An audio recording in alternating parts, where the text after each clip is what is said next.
Bonjour, cette vidéo est pour expliquer le principe des opérateurs donc en Python. Donc des opérateurs, c'est souvent des opérations mathématiques. On a le plus, le moins, le fois, le divisé. Et on verra, il y a d'autres opérateurs qui existent au fur et à mesure. Alors en général, on a besoin de deux valeurs. On va prendre deux valeurs au hasard. Et on a besoin en fait d'effectuer une opération. Donc on peut faire A plus B par exemple. A plus B, donc l'opérateur est là, c'est le plus. Donc les signes sont équivalents à ceux qu'on pourrait trouver sur une calculatrice. En fait, il n'y a pas de grande différence. On effectue l'opération et on a ici on peut afficher le résultat.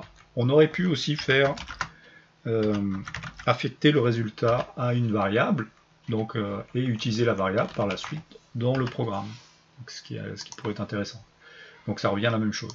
Donc C va prendre le résultat donc, du calcul A plus B. On peut faire alors une autre opération, le diviser. Donc diviser, on a la valeur décimale, puisque c'est 25 divisé par 4, c'est 6,25. Donc c'est bien. Maintenant, si on voulait la division entière, on doublerait en fait le signe divisé pour obtenir la valeur entière. Donc c'est 6. Je peux mettre combien de fois 4 dans 25? Je peux le mettre 6 fois. Donc ça c'est intéressant si on a besoin de savoir d'avoir accès à la division entière. Ce qui pourrait m'intéresser aussi, c'est d'avoir le reste de cette division. Alors là, on peut utiliser le signe % qui va indiquer modulo. Modulo va dire combien il reste dans la division de A par B. Donc combien il reste? Il reste 1. Donc on a 6 fois 4 pour obtenir 25 plus 1. Donc 6 fois 4 plus 1. Et on obtient 25, effectivement.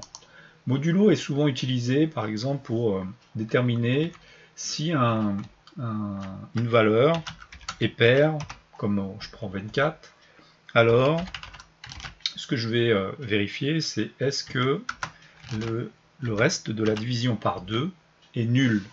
Si c'est nul, ça veut dire que A est pair. Et effectivement, 24 c'est pair. Donc ça marche. Donc ça, c'est les principes des opérateurs. On peut les utiliser à différents endroits. On peut aussi avoir, en fait, on va utiliser une autre valeur. Je pourrais dire, prends A, et on pourrait lui appliquer 2 fois le signe étoile. Donc ça, c'est le multiplier. 2 fois, ça veut dire puissance. Donc c'est comme si j'écrivais ici 25 au carré. Donc si je veux afficher le résultat, je fais print C.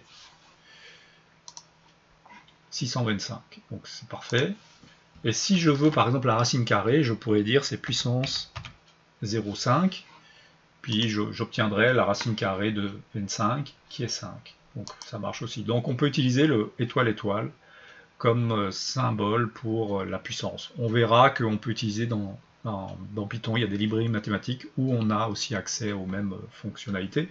Mais par moment, simplement en utilisant les opérateurs, on peut arriver à répondre à beaucoup de choses dans notre programme. Voilà.